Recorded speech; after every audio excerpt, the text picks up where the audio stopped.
will start our class today. To quickly recap, experimental considerations, we talked about the advantage of FTIR spectroscopy. You can use both liquid and solid protein samples. Then liquid samples you can use transmission IR, solid samples ATR, FTIR. And as we said, majority of the FTIR studies of proteins are performed in aqueous solutions, but then what can be the problems? We talked about this water bending mode at about 1644 centimeter inverse, and this can be really strong, and hence background subtraction might not be a good idea or well performed. And then we looked at this IR spectrum. We saw this amide 1 prime is for the protein dissolved in D2O, where all the hydrogens have been exchanged to D, and the amide 1 is obviously the one protein the protein dissolved in aqueous solution, which is water only. So, you can see the difference in absorbance, right, we are having from the corresponding samples, though the path length for water is smaller than the path length for D2O. Okay. Then we said that problems still remain due to the high molar absorptivity of the bending mode of water. So, what this does is it limits the path length, which and this, as you can see, it is written on the slide. It has to be less than 10 micron, it cannot be more than that, otherwise the water absorbance would be taking over. Then we did a small calculation. We also talked about the remedy of reduction in path length.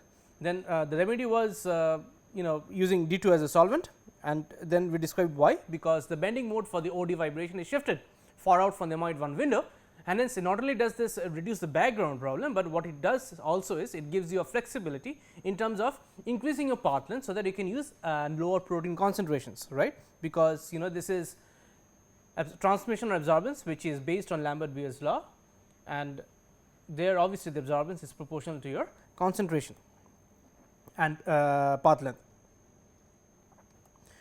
Now, when we talked about finer details, we made a comparison between water and another protein, lysozyme, and what we saw was this, that the molar absorptivity of water at that 1644 centimeter inverse band is about 22 mole inverse centimeter inverse. For lysozyme, it was about 405 mole inverse centimeter inverse per mole of residue, that means per mole of amino acid involved out there. And then we did a calculation based on 50 milligrams per mole, 50 milligrams per milliliter of lysozyme. If you are going to take that, try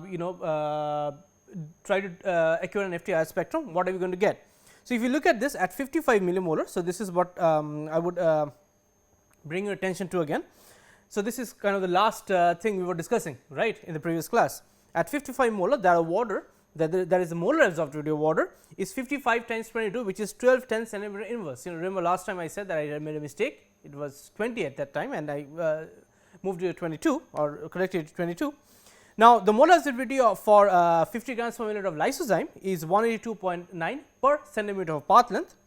Now, this centimeter inverse is not the frequency, please keep that in mind. Thus, for the same path length, that means, if you are taking the same path length, water still has, you can see the ratio 6.6 times higher absorbance at 1650 centimeter inverse, right. See, this is still high. Okay. So, that means, no matter what you do, in this case your problem is still not solved. That means, lysozyme might be having a much higher molar absorptivity. You can see almost like close to 20 times higher or so, 18 or 19 times higher, but still it does not help, right, because the net concentration of water is so high, which is 55 molar. Okay. So, that was the amide 1 band, but let me tell you this again. I mean, this I have to emphasize that the amide 1 band is one of the most popular modes or the most popular vibrational modes that people use to probe the changes in conformations, or especially the secondary structure of protein. Okay. Now, before we went into the amide 1 band, we actually talked about, or rather just I put up a slide where you could see the different modes of vibration. So, one was amide A and amide B, which was the NH mainly, then this was amide 1, and I said the amide 1 band is the one which we are going to spend some time on. Then what are the amide other bands? Then we have the amide 2 band. It primarily arises from a combination of out of phase NH bending vibration in plane and CN stretching vibration. So, we already know what in plane out of plane bending vibrations are and stretching vibrations are. So, you can kind of try to formulate in your head that you will be having a coupling between these two different modes or two different stretching and bending, and then you will be getting a certain vibrational mode. So, it absorbs near 1550 centimeter inverse. It is not affected by the nature of the side chains of the amino acids. which is okay, good, but then also the problem is that the correlation between the secondary structure and Mi2 frequency is not as well documented as in case of the Mi1 mode. Now, if this is the case and you are looking at a conformational change, then possibly Mi2 mode is not the best one for you to look into. Okay, but there are obviously applications of this Mi2 mode, but I will not go into this. You can look it up. I will give you references later, where you can very good references about FTIR spectroscopy and proteins, where many of these things are set in or laid out in a lot more details. Now, what about the Mi3 then?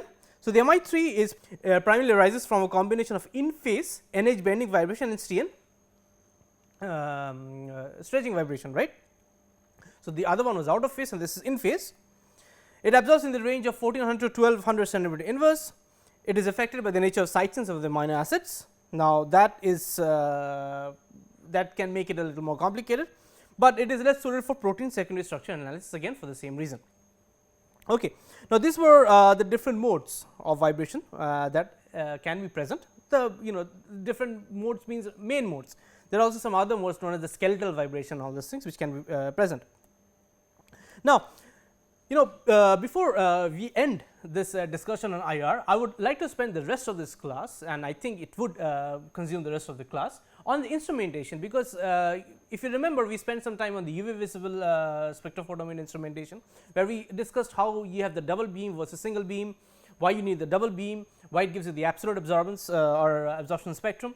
Then we went into fluorescence. We talked about tried to at least discuss about the different components of the fluorometer. So, once you talk about, and I repeat this, once you talk about or once you understand an instrument, at least you know the basic components, which part is doing what, at least to a certain extent, then you have a much better feeling about the spectrum you are carrying, right. So, let us see that. So, what about the instrumentation? So, let us look at this. This is kind of a schematic layout. So, see what are the different components. Let us look at this.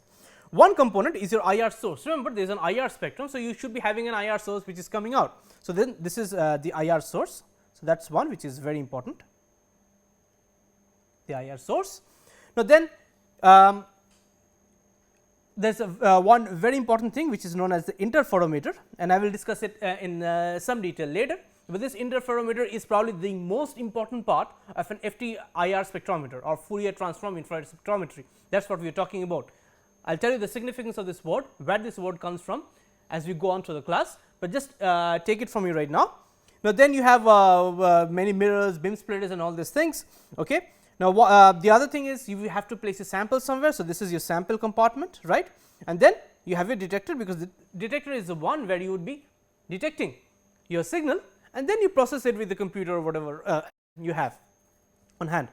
Now, this is you can see out here it is a laser we have on the extreme left of your slide or the schematic layout. Now, why do we need a laser? Just keep in mind, if it is an FTIR spectrum. So, this laser, what it does is it helps in an internal calibration, because this laser, there is a fixed wavelength. It is a monochromatic laser, it is a fixed wavelength. So, you kind of know, so the instrument itself calibrates it according to that helium neon laser, which is the laser which is used according to that monochromatic radiation. Okay.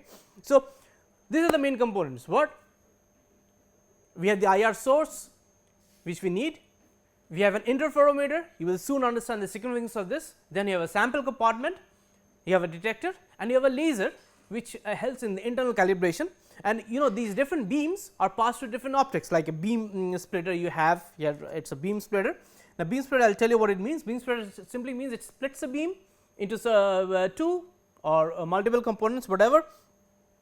Here it is a mirror. Mirror is essentially just to guide your IR light into the sample compartment or whatever direction you want it to be guided into. Okay. So, now let us look at the components of the FTIR spectrometer. So, what is the IR source? The IR source is the glow bar. Okay. So, the IR source is a glow bar. Now, remember we talked about the IR source, right, and this is you need an IR source. So, what is this glow bar? This glow bar consists of a heated silicon carbide rod which acts like a black body emitter, it emits radiation, and the glow bar is operated at about 1000 Kelvin, pretty high temperature, right. Then you have the interferometer. Now, this is the main component, as I said, and this is where your spectral encoding takes place. That means, whatever spectral information you need you need to extract from the sample is stored in this interferometer, or stored in the sense that what you are getting through this interferometer. I should not say stored, it is not a memory. So, whatever spectral information you are getting is because of this interferometer. This is the one which helps you get the spectral information. Now, how does it do it? We will soon see. Then obviously, you have the sample compartment. Now, remember the sample compartment, one of the advantages of FTIR was, if you would remember, that it would you can do liquid samples, you can do solid samples, you can do suspensions. So, then obviously, these would be having different sample holders. So, then in one case you have transmission measurements, that means you are just doing a transmission measurement. Then one case you have ATR, it is called attenuated total reflection, we will look at that later. And then you also have diffuse reflectance measurements. Now, diffuse reflectance measurements are mainly carried on powder samples. Now, this is this diffuse reflectance measurement is something we will not spend much will spend time on, and this is the only time we are going to talk about it. Okay. Then obviously, you need to detect your signal, IR signal. So, what are the most popular detectors? One is referred to as a DTGS. It is a deuterated triglycine sulfate detector. It is a pyroelectric detector. Now, I leave it to be your responsibility to figure out what a pyroelectric detector means, or how does it function. It delivers rapid responses because it measures the changes in temperature rather than the value of temperature, and it operates at room temperature. Now, before I go to another type of detector, let us look at as I said the different ways of doing these these sample holders or sample measurements. So, here A is a transmission, you can see A is a transmission, you can see I0, which is the incident light, and I, which is the transmitted light, and obviously there is a difference between these two because some of the light has been absorbed by the sample. Then what is B? B is referred to as the diffuse reflectance accessory, it is called drifts. So, you can see it is a powdered sample, it is rough, and it can scatter scatter light in many directions. And then you have the AtrFTIR. So, ATR, so this is C is AtrFTIR, we will talk about this later, but one thing you can see, this is your I0, which is going like this, and there is your I. So, it is almost, you are looking at almost a total internal reflection, that means not much of this light is going through into the sample, right. But then how do we get the spectrum? Well, we will come to that later. But this is what I meant by these different sample measurements or sample types, how we can measure them. So, now again coming back to the detector, it is a photon or a quantum detector. What it is? It is a mercury cadmium telluride detector. This is also very popularly used. As I said, it is a photon detector. It depends on the quantum nature of the radiation and also exhibits very fast responses. But one of the problems is it must be maintained at liquid nitrogen temperature, which can be a problem if you do not have ready access to liquid nitrogen facilities. Okay. Now, one of the very recent introductions is a variant of this DTGS referred to as DLATGS, where you dope it with L-alanine. So, as I said, it is a recent introduction, but it is slowly gaining importance or prominence because it has a higher sensitivity than the DTGS detector. Okay. So, here now you have some idea of the type of detectors that are used. So, now let us talk about the interferometer. As I said, this is the main component of your FTIR spectrophotometer or spectrometer rather, not photometer, spectrometer. So, what is this interferometer based on? It is based on the Michelson interferometer. I am sure you have you know this from physics. So, now what happens is, if you look at this, there here this IR source. Okay. Let us talk about the IR source, which is the glow bar. This is emitting the radiation. Now, after this IR source is emitted, what happens is you can see here we have beam splitter out here. Now, as I said, the beam splitter, it is called a splitter because it splits the beam into two in this case. So, what does it do? You can see what here has happened. The collimated IR source has gone in this direction, and after that it has split into these two directions. Now, after splitting, what where have these beams gone? So, one portion of the beam goes to this moving mirror. Moving mirror means, as this one arrow shows you, moving mirror means that this mirror can move in forward and backward directions, okay, along the arrow. Along this, it can move in forward and backward directions. Now, what about the stationary mirror? Now, as the stationary mirror suggests, stationary mirror remains stationary, that means it is a fixed mirror, it does not move. Okay. Now, this is the basic component of an interferometer. Okay. Now, obviously, after this what you have is on the right side you have a detector which is going to detect whatever is coming out from the interferometer. Now, to also just to bring it into perspective, this beam spreader is a 50% beam spreader. What it means is that it deflects 50% of the light in one direction and rest of the light in the other direction, as it said. So, 50% goes to the fixed mirror and 50% goes to the moving mirror. Okay. So, this is again a schematic of the same thing. So, what you can see out here are the main components. Now, what I have done is here for the moving mirror I have labeled it as M, for the stationary mirror I have labeled it as F, right. This is my IR source and this is the beam splitter, and the point at which all these meet or all these are going through in the beam splitter I have referred to as O or origin. Okay. Now, see what the moving mirror does. What the moving mirror does is, now suppose you have this fixed mirror, suppose you have this fixed mirror and you have the moving mirror, right. Now, if they are fixed at definite path, say the fixed mirror, the fixed mirror is fixed, right. Now, the moving mirror what you can do is you can move, as I said, backward and forward. Now, why would you do that? You would do that because you would, by moving the mirror you would be changing the optical path difference. Now, what do I mean by that? Let us go ahead and see what I mean. The optical path difference between the two beams that travel to the fixed and moving mirrors and back to the beam splitter is given by delta equal to 2 times OM minus OF. What is OM? OM is the distance from the origin, which is O in this case, the middle of the beam splitter, to the moving mirror. OF is the distance from the beam splitter, that is O, to F, the fixed mirror.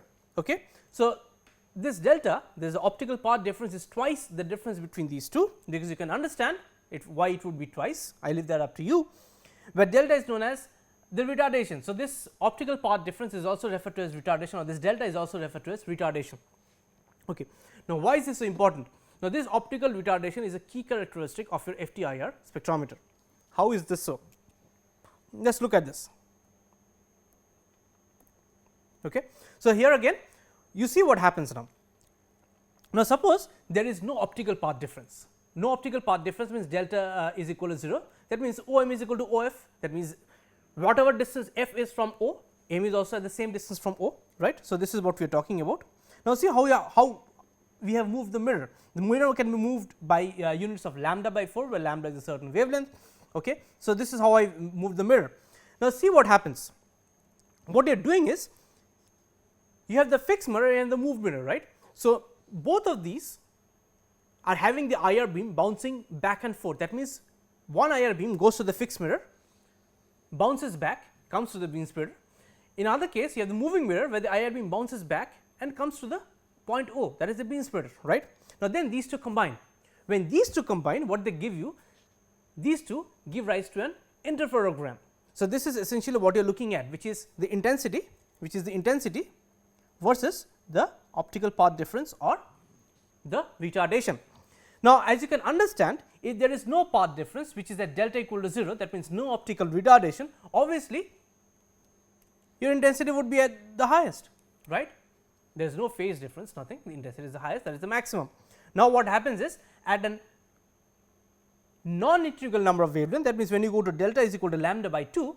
Now, remember when I say delta is equal to lambda by 2, that means the distance I have moved is lambda by 4, it is twice that. If that is so, now if that is so, you can understand what you can see what has happened.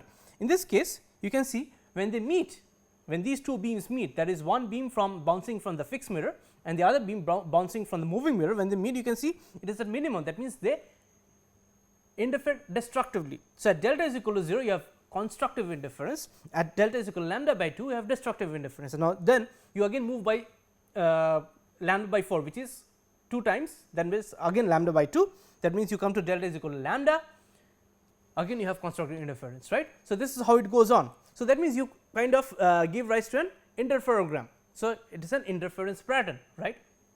Now, so this is what it is being shown out here. Again you can see in your normal FTIR what you are going to have is, if you would remember the schematic layout, you have these mirrors, then you have the sample in between and then you have the detector.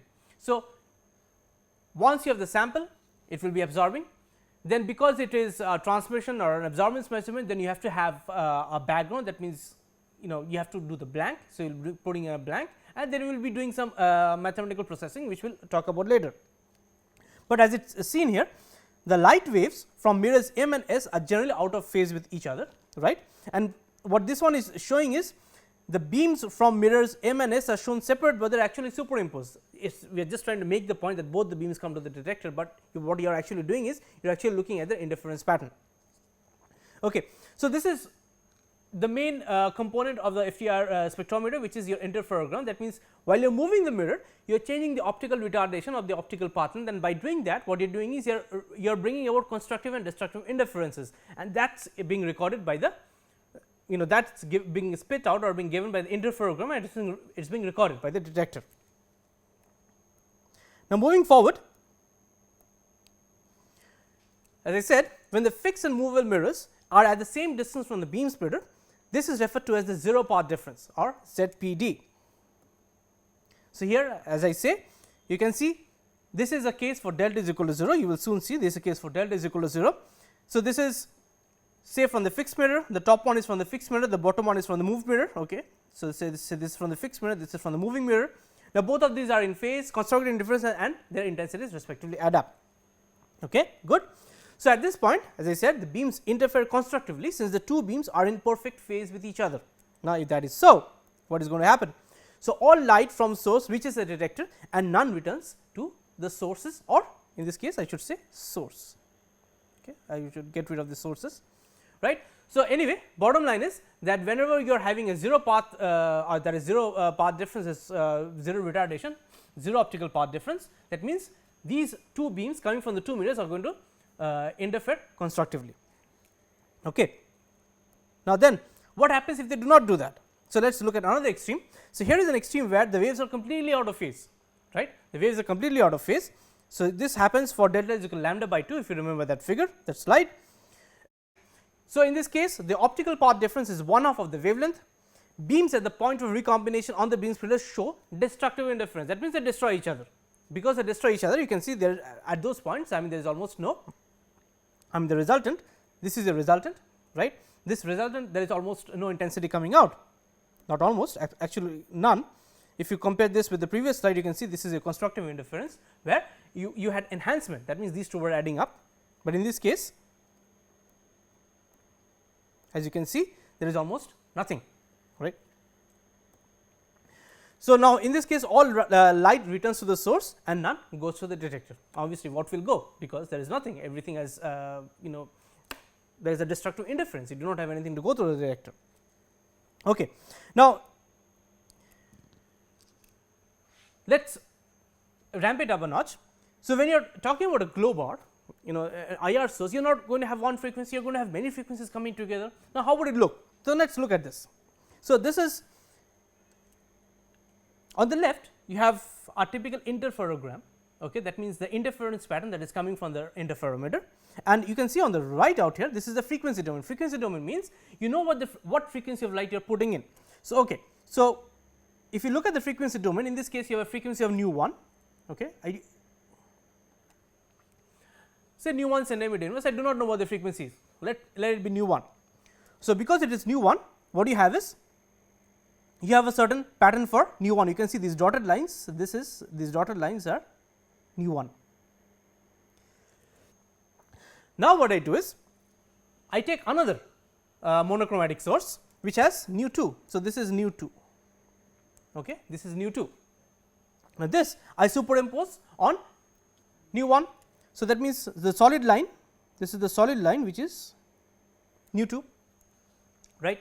Now, what will happen is you can see how the addition is done is the cosines of these two curves, and the resultant interference pattern is this. So, this is now your interferogram, okay. And obviously, think about the reverse.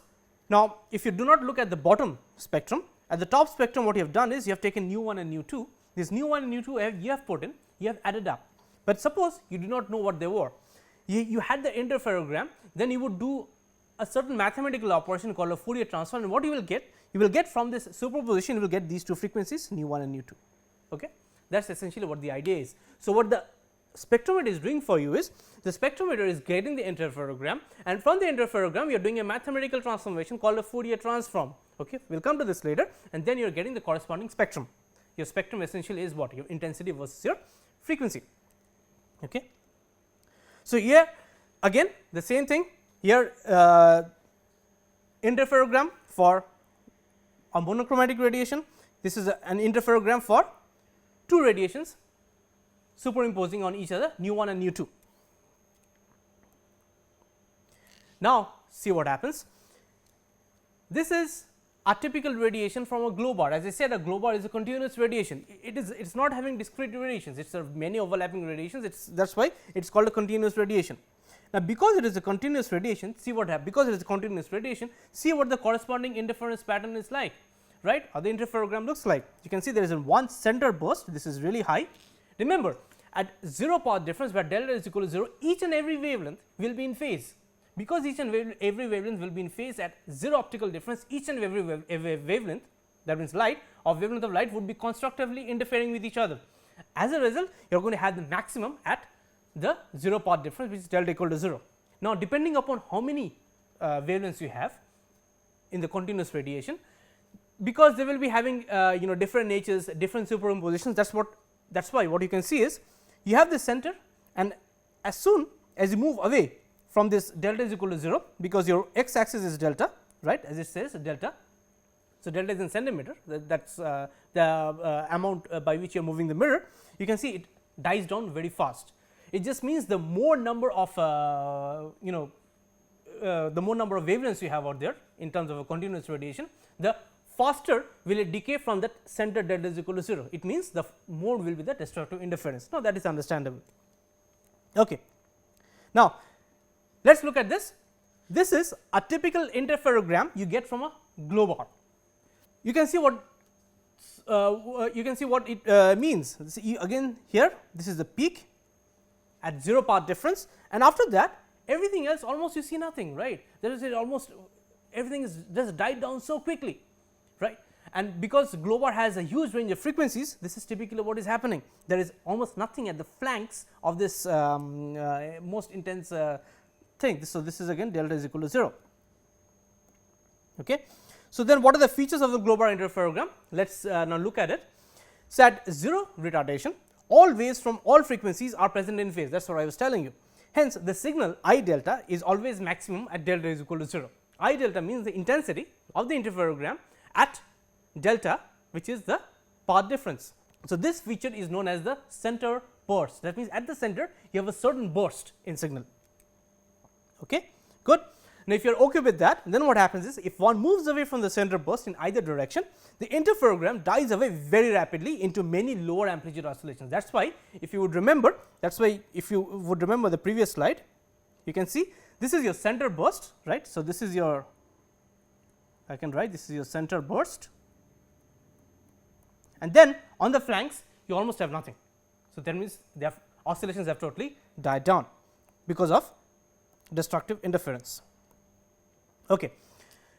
Now, how do you generate the spectrum from the interferogram, right? So, this is what I was telling you. I have the interferogram. Now, how do I get the spectrum? Because that is what I am interested in. I do not want to know the interferogram, that is fine, the instrument uses it, but I want the IR spectrum. I want the spectrum of the vibrating bonds and everything. Now, since the IR glow bar can be treated as a continuum source, as I said, it is a black body emitter, it is treating it's emitting continuous radiation. Then what we can say is, that the intensity as a function of the path difference delta is equal to the integral over the all space, whatever distance this can move, times b nu bar, where nu bar is your frequency in wave numbers, times cosine of 2 pi delta nu bar d nu bar. Okay. Now, the intensity I delta is a function of time. Why do I say it is a function of time? Because remember, your path difference is centimeter, and the beam is traveling that path difference, and because it is traveling that path difference, it is taking up some time to travel that path difference, right. And hence, it is this interferogram is essentially a function of time. That is why it is called the time domain. So, the interferogram is in the time domain. But what do we need? We need the spectrum not as a function of time, but we need it as in the frequency domain. So, we have to convert it to frequency. So, what do? As it said out here, we are more interested in the spectrum. Again, the intensity is a function of time, or the interferogram is an intensity I delta, which is a function of time, but we are more interested in the spectrum, that is intensity is a function of the wave number. Remember we talked about this wave number centimeter inverse. Okay. So, what do we do in that regard?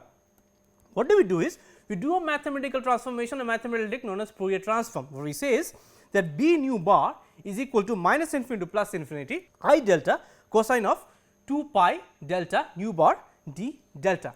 So, before it was d nu bar, now it is d delta, before it was I delta, now it is B nu bar. Now, you can see what is B nu. So, this should read as nu bar. So, B nu bar is the intensity of the spectrum as a function of the wave number, because this is what I want. I want the intensity as a function of the wave number. What was I delta? I delta was the intensity as a function of the path difference, right, delta. I do not need that, I need the spectrum. Okay. So, that is what B nu bar is giving to you. So, B nu bar, what is it? Then I can say that the cosine Fourier transformation, which is f t of I delta, gives the spectrum B nu bar. Thus, the cosine Fourier transformation f t of I delta gives the spectrum B nu bar. That means, initially this interferometer is giving you I delta, okay, and then you are doing a Fourier transform in that I delta to get what? B nu bar, which is the one you want to deal with, which is the one you need. That is why, since the interferogram and the spectrum are related by Fourier transform, hence it is referred to as FTIR. I hope it is now clear to you why it is referred to an FTIR. Now, the other the other way of doing IR is called a dispersive IR. Dispersive IR means the same thing you do in case of fluorometers or absorption spectrophotometers, where you have monochromators, they will disperse and you collect the corresponding or accurate the corresponding IR spectrum. But that is dispersive trick. Dispersive means you are dispersing with the help of a monochromator, but in this case you are not doing that. What you are doing is you are doing a mathematical trick, you are Fourier transforming your interferogram, which is the spectral information encoded, that is what it means by encoded, which is encoded in the interferogram, and you are extracting it by doing a mathematical trick, which is the Fourier transform, to get B nu bar. Now, I will not go into this, this has many advantages. Okay. So, FTIR has many advantages over the normal dispersive IR, and that is why nowadays you will see when people are talking about protein folding and rather IR spectroscopy, then mostly people use FTIR spectroscopy and not the normal dispersive IR. Okay. So, I hope I have made the point clear why FTIR spectroscopy, or why it is known as FTIR, not only IR. So, now how do you get the spectrum of the protein? So, that means let us look at these two. So, you have this sample, this IgM is referred to as the interferogram,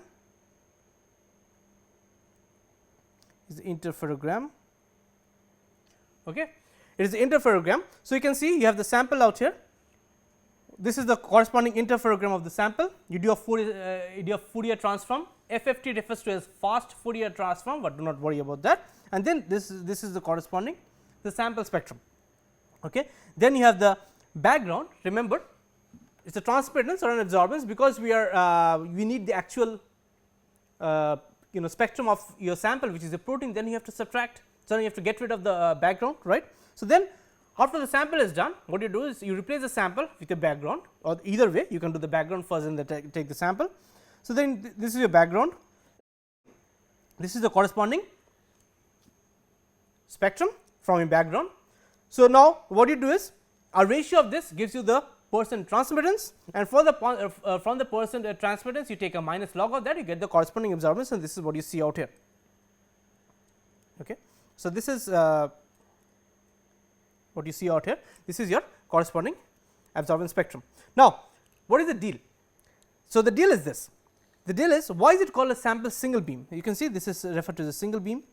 The single beam is, it is a single beam because simultaneously you are not being able to measure both. Once you are looking at the sample, once you are looking at the what? The background, right, or the blank, and then you are doing your mathematical analysis, then you are doing these ratios and converting in absorbance units to get the actual spectrum. So, this is what I mean by writing this. So, T is equal to I by I 0. So, let me see, it's I will erase this part just to make sure that you understand, since I had it before, I hope you will remember it. So, here transmission is I by I 0, that means the intensity of the sample over the intensity of the background, which is incident light I 0.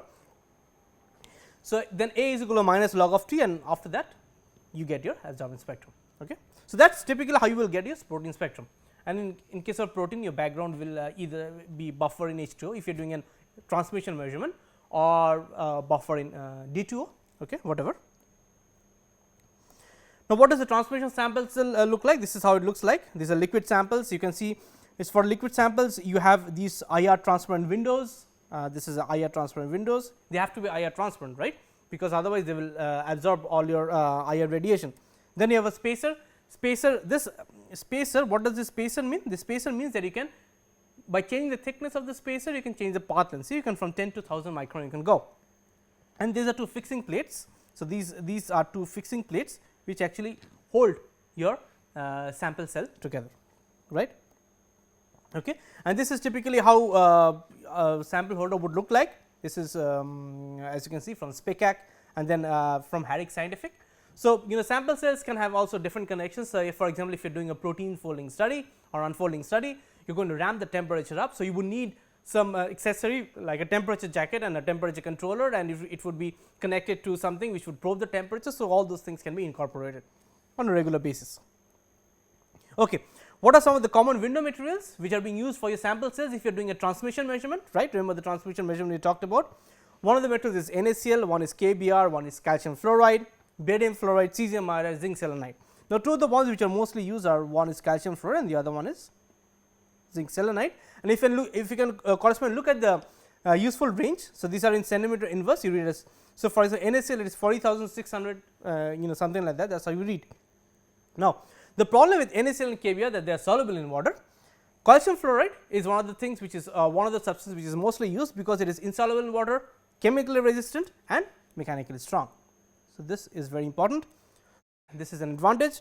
Now, same look at zinc selenide, it is soluble in strong acid. So, if you have a very corrosive acid or something like that, then zinc selenide would not be the proper one to do. Good. So, these are the common window materials, and one of the most common ones which is being used nowadays is calcium fluoride, right. Now, remember this is the last leg of our IR discussion, and we are going to talk about AtrFTIR, right. Now, why do we need AtrFTIR? Where did we first encounter this? Now, let me tell you where we first encountered this. Let me remind you. We were talking about this problem of water background subtraction, and we said that okay, if I can remove or if I can decrease the path length, then the background subtraction is obviously minimized, because the path length is small, or because of the small path length, the water will not be absorbing that much, right. So, path length is small. Now, however, for that the problem was that I would need a higher protein concentration. Okay. Now, ATR is a way of doing or measuring protein absorbances or FTIR spectra in aqueous solutions or even suspensions, right. That means, where the sample is not fully soluble in water. What is the principle of this, or what is the meaning of ATR? So, again ATR, as I mentioned briefly before, is referred to as attenuated total reflection, and because it is done with the FTIR, it is done with applying the Fourier transform in the IR range, it is called AtrFTIR. Okay. So, this is what it is. Now, it is attenuated total reflection. If you go back to your physics principles, remember something known as the critical angle. If your angle is beyond the critical angle between two materials of different refractive indices, then nothing will go out. So, that means your matter will not be refracted rather, all rays would be totally internally reflected into the same medium. So, this is typically what you see out here.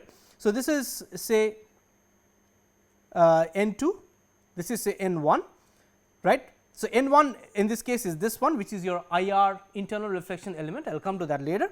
So, you can see what happens to this IR beam. It goes, but it never goes up, right. It always is following this, it is always following this, it is always staying inside the element, it is never going towards N2. So, that means you have a total internal reflection, right, and finally, this goes to the detector. So, this blue one is referred to your ATR crystal. So, that means you will need an ATR crystal by which you will make sure that this IR light is totally internally reflected, right. So, that means critical angle is going to play a big role out here. So, how does an ATR work? Internal reflection spectroscopy passes the infrared radiation through an infrared transmitting crystal of high refractive index, right, allowing the radiation to reflect in the crystal one or more times. So, if it is one time, it is called a single bounce ATR, if it is more times, it is called a multiple bounce ATR. Now, the totally reflected infrared beam, when the beam comes in contact with the sample, is measured, right. So, that means once you have the totally internal reflected beam and you put the sample there, then you measure that. An evanescent wave, now this is important, an evanescent wave. What do I mean by an evanescent wave? An evanescent wave penetrates into the sample in contact with the crystal, producing a spectrum of the sample. Okay. So, a couple of things. One, you have an AtrFTIR crystal, which is a very high refractive index, higher than your sample, that you need to have, otherwise you will not be having this critical angle. Okay. Number 2, once you have your sample, then you pass your IR light, you collect whatever IR light is coming out, and then you use that to get spectral information from your sample. But then how do you get the spectral information for your sample if everything is internally reflected? That is not the case, right, otherwise you will not be getting any information. So, what happens is, during this internal reflection, a part of this actually goes in, that means goes into the sample, very small depth, we will see how much that depth is typically, or how what parameters it depends upon, and then whatever small path length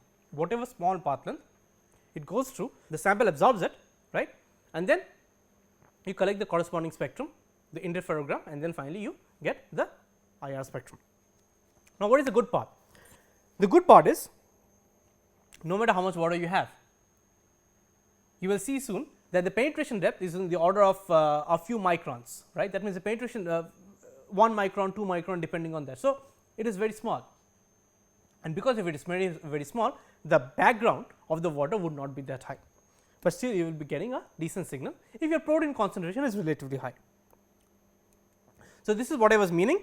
So, you can see this is this yellowish one is your IRE, called the internal reflection element, which helps in internal reflection. So, this is of high refractive index. So, the IR radiation goes like this, this is the IR radiation. Now, what we have done is here we have zoomed into this portion. Once you have zoomed into this portion, you look at this portion. Once you have zoomed into this portion, what do we see? What you see out here is, there is a little bit of this evanescent wave which has gone into the sample, because your sample is here, this is your sample, and it is the order of a micron. So, this is the evanescent wave which actually gives you, or which finally gives you your spectrum, because this is the one which the sample is seeing and absorbing, right. So, this is what I was meaning by this critical angle. So, you can see, if this is medium 2, this is medium 1, right. You can have these rays coming from medium 1 to medium 2 at different angles. Now, once you reach a certain angle known as critical angle, so this is your critical angle, this is a critical angle, okay. At the critical angle, and after that, so that the critical angle, this is the angle where you start to have this total interreflection, and beyond the critical angle, obviously the farther you go, that means the lesser or the more and more is the amount of total internal reflection inside the medium 1 itself, okay. So, this is essentially what it is based on, okay. Now, when we were talking about this evanescent wave, you can see what I was meaning. This is the IR standing wave which is coming like this, right. Now, look at this evanescent wave. So, this is the evanescent wave. Look at how the evanescent wave is decaying. So, what you are seeing is, so this is your sample film, right. This is your crystal and sample interface, right. This is the interface. If I write the interface out here. Now, once you are at the interface, now what has happened is, this evanescent wave have gone into a little bit, right, as you saw in the previous slide. Now, after that, it will not stay like that forever, or I mean, how would it depend? How, that means, the farther you move away from the interface, how would the profile of this electric field look like? So, you can see it kind of falls down exponentially as you move along the z axis. That means, as you move along the z axis, means as you are moving away from the interface, that means you are moving more and more into the sample. And what is dP? dP is something referred to as the penetration depth, you will soon see. So, this is a very useful parameter dP, you will soon see this in the next slide. So, dP is referred to as the penetration depth, okay. So, as I said, as I promised you, because we have been talking about this penetration depths and a little bit of it going into the sample, let us look at some theory, just the basic theory which will keep you going. So, the electrical field E, which is coming from the IR, extends into the optically rare medium, right. Remember, the AtrFTIR crystal N2 or whatever N1 of the AtrFTIR crystal or the internal reflection element N1 is having a higher refractive index than N2, which is the optically rarer medium.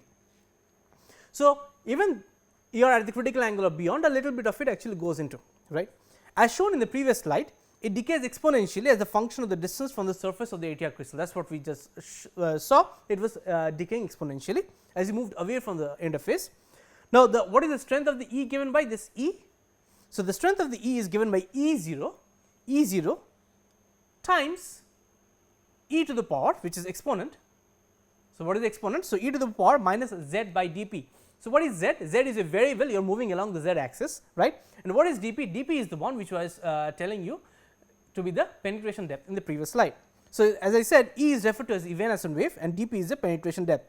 So, little more about penetration depth. Obviously, you are going to ask what does dp depend upon. So, this is what dp depends upon. It depends upon, it is equal to lambda, that means it is linearly proportional to lambda. Okay. So, that means higher the lambda, that means longer the lambda, more is the penetration depth. Now, what you have on the denominator, you can see you have n 1 and you have n 2. So, again dp is the penetration depth, we are discussing this one dp, it is the penetration depth. What is it? It is the distance from the surface at which the strength of the field E, the field E which is the evanescent wave field, it decays to 1 by E of its original value. Okay. It decays to 1 by E of its original value. So, what I mean by that is, I can show you here. So, this is what I mean. So, here this is what dp is, that means here evanescent wave has decayed to about 1 by E of its original value. Okay. What is lambda? Lambda is the wavelength of the incident radiation.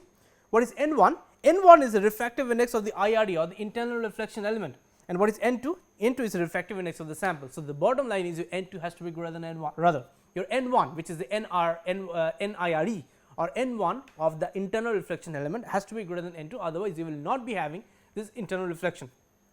Please brush up your notes on Snell's law and this critical angle of reflection. It is very useful for this, for understanding this attenuated total reflection. I will not be having time to go through it. Now, as you can see, the effective path length of the spectrum collected varies with the wavelength of the radiation. Okay. So, longer lambda results in greater dp, thus dp is lower at higher wavelengths. So, what it means is, first of all, the effective path length of the spectrum collected varies with the wavelength of the radiation. It does, because dp is proportional to lambda. Longer lambda, higher lambda, more will the dp. Smaller lambda means higher wave number, because smaller lambda means higher energy and wave number is proportional to energy. That means, smaller or lower lambda will result in lower penetration depth. So, what you are having is you are having a variation in penetration depth as you look at the different IR frequencies, right. No, that might be a problem, it can be a problem. So, what now the presently the instruments include what is, they include something known as ATR correction. So, this ATR correction, if you read this last point, this ATR correction accounts for this variation in effective path length by scaling the ATR spectrum accordingly. Now, most AtrFTIR software packages incorporate an ATR correction algorithm. Okay. So, this slide is very informative. The first, it says that so this is point number 1. What does it say? It says that the path length of the spectrum collected varies as the wavelength of the incident radiation. That is going to happen. Now, how does it vary? So, this is how it varies. Longer lambda results in greater dp. So, obviously, inversely shorter lambda will result in smaller dp, and then to correct for that, nowadays the instruments, they have this ATR correction factor, which is inbuilt. Okay. Now, we are moving to the next slide. How can you control the depth penetration? That means, see, if it depends upon the IRD, the refractive index that was in the denominator, it depends upon the lambda, that means you can control the penetration depth. So, depth of penetration can be controlled with the refractive index of the internal reflection element. Now, to restrict probing the sample near to the surface, that means if you want only surface information, not too far into the sample, a high refractive index material such as germanium is chosen and a high angle of incidence of 60 degrees. Okay. The high angle of incidence makes sure that you are having, that you are beyond the critical angle and that you are not having any of this going into except the evanescent wave. Okay. If more penetration depth is required, then the IRD used can be zinc selenide at a 45-degree angle of incidence. So, suppose you want to go a little more into the bulk, get bulk information. So, you have to use a different crystal, say zinc selenide. Okay, so, these are the common IRE materials. So, as I said, one is the zinc selenide. This is the useful range. You can see the properties, it is soluble in strong acid, that can be a problem. Look at germanium. The useful range in this case is less, 5000 to 900. The refractive index is pretty high, that is what you need. It has very good chemical resistance, it is hard, it becomes opaque at 400 Kelvin. That might be a problem if you are doing very high temperature studies. Okay. Now, silicon, it has excellent chemical resistance, okay, but it is not that much used. Now, the other one is thallium bromoiodide. I will not talk about that, but let us look at the last one, which is diamond. Diamond is nowadays more and more coming into existence or being used by these different companies and manufacturing FTIR spectrometers. So, the range is from 25,000 to 100 centimeter inverse, and most of the samples, a diamond is extremely resistant to corrosion, it is very hard, and hence we can use that, right. It would be a very good substitute for either zinc selenide or germanium, and people are using that. I would I am coming close to the end of the class. I just look at some comparative studies. So, here what we are looking is we are looking at an ATR sampling. So, that means we are looking at some ATR measurements for N2. N2 means the sample refractive index N2 is 1.5, and what is lambda? Lambda, lambda is equal to 1000 centimeter inverse. It does not mean this is lambda. It says that lambda which corresponds to 1000 centimeter inverse. You can convert and see what micron wavelength it corresponds to. Okay. So, here on the right side we are talking about the zinc selenide and diamond, right. Both of them have the same refractive indices, and hence they have the same critical angles. You can see at theta is equal to 45 degree. So, see theta c is equal to 38.7, critical angle is 13.7. So, at theta 45, you can see what the dP is. So, do not worry about n right now. The penetration there is 222 for zinc selenide. Okay, this D I did not take care of, do not worry about this, just look at the penetration there, do not worry about this dE. Okay, I forgot to get rid of it because I am not discussing it, but this dP is the penetration depth. This is the table you are going to be looking at. Okay. Now, see what happens to 30 when you come to 30. When you come to 30, what happens is this: when you come to 30, you can see this dP is not applicable. Why is it so? It is not applicable because 30 is less than the critical angle. See, if it is less than the critical angle, then what? You are not having any evanescent wave, or a huge part of your IR wave is actually refracting into that, right. It is refracting into your sample. So, it is no longer your internal reflection. Then again you come to 60, right, and you correspondingly see how the depth of penetration now varies. At theta is equal to 45, the depth of penetration is typically at 2. At theta is equal to 60, the depth of penetration is typically 1.1. Okay.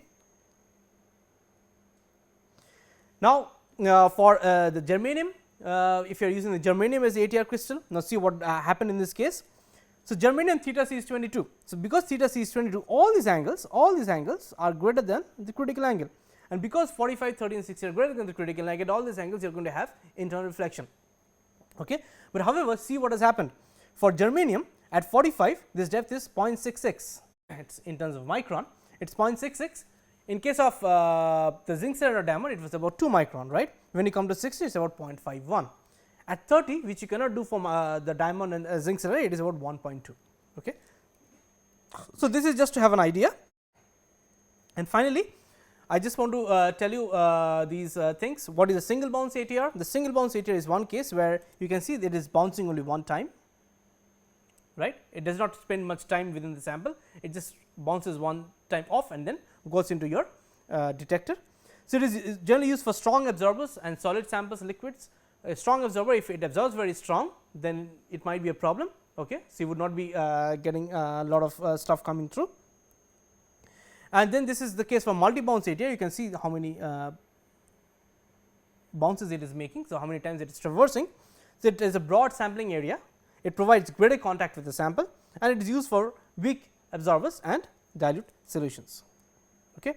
And finally, before I end the class, I just wanted to you to take a look at this ATR element. So, this is a zinc selenide H ATR, it is referred to as a horizontal ATR. It is horizontal ATR because it is kept like this on your FTIR spectrometer in the sample jacket, and you can see you are adding, someone is adding the sample on this zinc selenide crystal, and after that you are going to get the spectrum. So, I would leave or stop this class with this question: You saw what this ATR is, this is what the ATR looks like, this is a standard ATR measurement someone is doing, and then what are the different aspects of an ATR. You have to keep in mind critical angle, you have to take care of the IRE, that is the internal reflection element. You know what your penetration depth is, it will depend upon what, your lambda, your N1, your N2 and all these things. So, the question I want to leave you with this or leave you with is, what are the advantages of AtrFTIR, right. I have mentioned some, but what I want you to is think about it, right, and let me know in the next class. So, what it does is, it brings us to the end of the IR or whatever IR related stuff I want to talk about.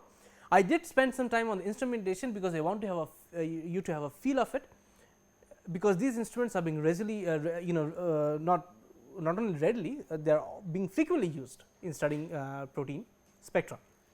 Okay.